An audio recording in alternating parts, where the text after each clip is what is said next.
Electoral റിഫോംസിന് വേണ്ടി പ്രധാനപ്പെട്ട ഒരു ചോദ്യത്തിനും മറുപടി വരില്ല. അദ്ദേഹം പറഞ്ഞാൽ കേട്ടില്ലേ, വോട്ട് ചോരി ആദ്യം ജവഹർലാൽ നെഹ്റു പ്രധാനമന്ത്രി ആയതാണ് വോട്ട് ചോരി എന്ന് പറഞ്ഞാൽ അതെന്താണ് നമ്മൾ സമാധാനം പറയും? എവിടെ ആയാലും പണ്ഡിറ്റ് ജവഹർലാൽ നെഹ്റുവിനെ കുത്തുക, വേദനിപ്പിക്കുക. അപ്പോൾ അങ്ങനെയാണ് മഹാത്മാഗാന്ധിയല്ലേ വോട്ട് ചോരി നടത്തിയത്? അത് ആ കാലഘട്ടത്തിൽ പണ്ഡിറ്റ്ജി ആദ്യം തന്നെ പ്രധാനമന്ത്രി ആവുന്നത് അങ്ങനെയാണല്ലോ, ആ കാലഘട്ടത്തിലാണ്. അപ്പോൾ ഇത് വസ്തുതാവിരുദ്ധമായിട്ടുള്ള കാര്യങ്ങൾ, തീർത്തും അസത്യമായ കാര്യങ്ങൾ പറയാൻ മറുപടി ഇല്ലാത്തതുകൊണ്ട് അദ്ദേഹം വാസ്തവ വിരുദ്ധമായിട്ടുള്ള ഒരു രാഷ്ട്രീയ പ്രസംഗമാണ് നടത്തിയത്. അതിൽ പ്രതീക്ഷിച്ചാണ് ഞങ്ങൾ ഇറങ്ങിപ്പോയത്. സ്പീക്കർ അടക്കം പലപ്പോഴും പ്രതിപക്ഷ നേതാക്കളെ സംസാരിക്കാൻ പോലും അനുവദിക്കാത്ത ഒരു സാഹചര്യം ഉണ്ടാകുന്നു. ഇടയ്ക്കിടയ്ക്ക് അങ്ങനെ ഇടപെടാൻ കഴിയില്ല, ആഭ്യന്തരമന്ത്രി സംസാരിക്കാൻ അനുവദിക്കണമെന്നൊക്കെ ആവശ്യപ്പെട്ടു. അല്ല, എന്താണെന്ന് വെച്ചാൽ നിങ്ങൾ പാർലമെൻ്ററി പ്രൊസീജിയർ അറിയുന്നവർക്ക് എല്ലാവർക്കും അറിയാം. അമിത്ഷാ അദ്ദേഹത്തിൻ്റെ പ്രസംഗത്തിൽ രാഹുൽ ഗാന്ധിയുടെ പേരെടുത്ത് പറഞ്ഞിട്ടാണ് വിമർശിച്ചത്. അതായത് രാഹുൽ ഗാന്ധിയുടെ പത്രസമ്മേളനം പറഞ്ഞിട്ട് ആ പത്രസമ്മേളനത്തിൽ പറഞ്ഞ കാര്യങ്ങളെല്ലാം നുണയാണെന്നാണ്.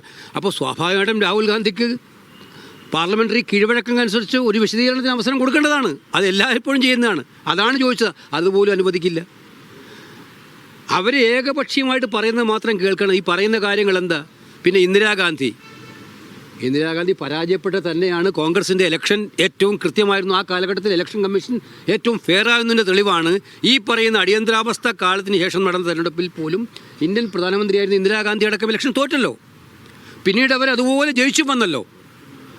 അപ്പോൾ അതുകൊണ്ടാണ് ഇലക്ഷൻ കമ്മീഷൻ്റെ സുതാര്യത എത്രമാത്രം നന്നായിരുന്നുവെന്ന് പറയുന്നത്. അത് അദ്ദേഹം വേറെ രീതിയിലാണ് വ്യാഖ്യാനിച്ചത്. അപ്പോൾ ഇത് സത്യത്തിൽ ഉത്തരം മുട്ടുമ്പോൾ കൊഞ്ഞനം കുത്തുന്ന സ്വഭാവമാണ് ഇന്ന് അമിത്ഷാ ലോക്സഭയിൽ കാണിച്ചത്. തെരഞ്ഞെടുപ്പ് തിരിച്ചടികൾ ഉയർത്തിക്കാട്ടിക്കൊണ്ട് കോൺഗ്രസിനെതിരെ ഇനി ഇത്തരം പ്രചാരണങ്ങൾ കൊണ്ട് കാര്യമില്ല എന്നൊരു അല്ല, അത് വിമർശിച്ചോട്ടെ. അത് പിന്നെ അവർക്കത് പറയാം. അവർ ജയിച്ച തെരഞ്ഞെടുപ്പിനെ കുറിച്ചാണ് ഞങ്ങൾ ചോദ്യം ചെയ്യുന്നത്. ആ ചോദ്യം ചെയ്യുമ്പോൾ ഞങ്ങൾ തെരഞ്ഞെടുപ്പ് ജയിച്ചവരാണ് എന്ന് പറഞ്ഞിട്ട് നിങ്ങൾക്കിത് പറയാൻ അവകാശമില്ല. സത്യത്തിൽ ഇത് പറയാൻ അവർ ഇന്ത്യയിലെ ഇലക്ട്രോട്സിന് മുമ്പിൽ ജയിച്ചിട്ടില്ല ഇലക്ഷൻ. ഞങ്ങൾക്ക് കൃത്യമായിട്ട് ബോധ്യമുണ്ട്. ഇതിൽ അവർ 2-3 സ്റ്റേറ്റുകളിൽ പിക്ക് ആൻഡ് ചൂസ് എടുത്തിട്ട് അവിടെ നിങ്ങൾ ജയിച്ചില്ല എന്ന് പറഞ്ഞത് എന്താ അർത്ഥമുള്ളത്? അത് സത്യത്തിൽ നിങ്ങളുടെ അമിത്ഷായുടെ പ്രസംഗം മുഴുവൻ കേട്ടാൽ മനസ്സിലാകും.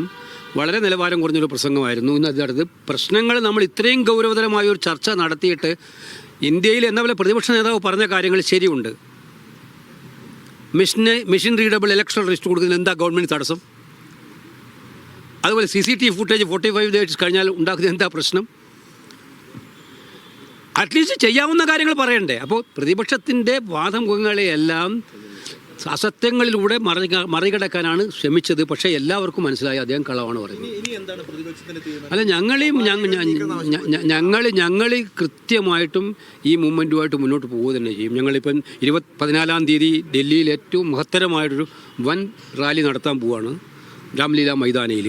ഈ വിഷയം ഉന്നയിച്ചുകൊണ്ട് തന്നെ 5 കോടി വോട്ടർമാർ ഒപ്പിട്ട നിവേദനം രാഷ്ട്രപതി കൊടുക്കുന്നതിൻ്റെ ഭാഗമായിട്ടുള്ള വലിയ പബ്ലിക് മീറ്റിംഗാണ് നടത്താൻ പോകുന്നത്.